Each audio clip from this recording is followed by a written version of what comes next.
আপনাদের কাছে যদি মনে হয় যে এটা অ্যাডাল্ট ফিল্ম বা ওরকম কিছু, তাহলে ছোট বাচ্চাদেরকে না নিয়ে আসেন। আমরা অনেক ফান করেছি, আমরা সবাই মিলে অনেক মজা করে ফান করে কাজ করেছি। একটা মজা করতো না, বল না কি মনে করছিস? প্রতিদিন কিছু না কিছু একটা হইতো, কি বলবো, আমাদের তিনজনেরই তো রং করার এটা তো আছে। গাছে আমরা গাছের ওটা, ও গাছের ইয়া আমরা একটা পেইন্টিং করছিলাম অনেক। আমরা দেখি যে একটা হ্যাঁ একটা ব্ল্যাঙ্ক ক্যানভাস ছিল, ওখানে নিচে অনেক বেশি রং টং ছিল। আই থিঙ্ক ওটা প্রোডাকশনের হবে। ওটা দিয়ে আমরা খুব সুন্দর করে ক্যানভাসটা তিনজন মিলে পেইন্ট করি। তিনজনের তিনটা ডিফারেন্ট আর্ট, মজা ছিল। হ্যাঁ ওটা অনেক মজার ছিল। আমার এক্সপিরিয়েন্স আসলে খুবই ভালো। আমি যে আমার জীবনের প্রথম ফিল্মে এত ভালো একজন ডিরেক্টর পাবো, এত ভালো একটা টিম পাবো, এটা আমি আসলে কখনো মানে আশা করিনি, বাট এটা হয়েছে আলহামদুলিল্লাহ। অ্যান্ড আমি বারবার এই টিমের সাথে কাজ করতে চাই। আসলে এটা 2026-এ এসে আমরা এটা বলতে পারি না।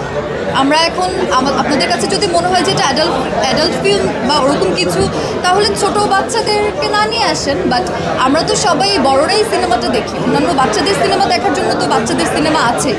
তো এই সিনেমাটা এখানে কিন্তু কোনো খারাপ সংলাপ বা খারাপ কিছু এমন কিছু নেই যেটা দর্শককে দেখানো যাবে না।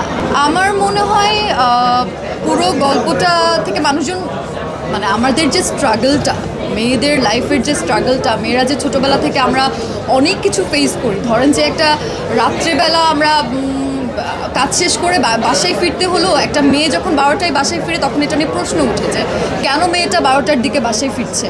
তো এটা একটা এরকম মানে আমরা তো বিভিন্ন নানা ধরনের মেয়েরা প্রবলেম ফেস করে করে ছোটোবেলা থেকে বড় হই। তো আমার মনে হয় এটা যখন ছেলেরা দেখবে, বাবারা দেখবে, মারা দেখবে, সবাই বুঝতে পারবে যে মেয়েরাও আসলে পারে, বা মেয়েরাও আসলে মেয়েদেরকে এত রেস্ট্রিকশন দেওয়ার কিছু নেই, কারণ উই আর হিউম্যান, আমরা সবাই সমান।